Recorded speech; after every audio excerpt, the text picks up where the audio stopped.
நமக்குலாம் வந்து வீட்ல இருக்கிற பிரச்சனை யோசிச்சா கூட தலைவலிக்காது. ஆனா இந்த குழம்பு, சட்னி அரைக்கணும். இது என்ன சட்னி அரைக்கிறது, என்ன குழம்பு வைக்கிறதுன்னு யோசிச்சாலுமே பயங்கரமா தலைவலிக்கும். அவ்ளோ டென்ஷன் ஆகும்.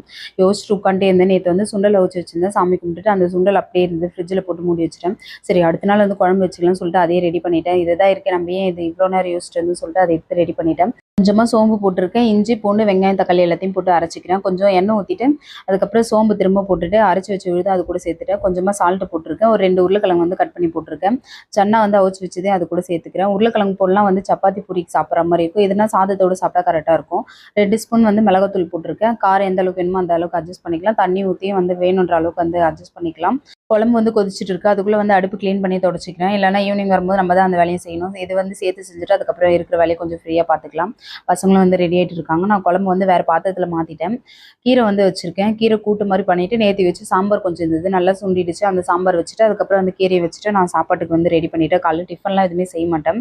காலைல சாப்பாடு, மதியம் சாப்பாடு, நைட்டுக்கு மட்டும் தான் ஏதாச்சும் செஞ்சுருவேன். தேங்க்யூ. பாய்.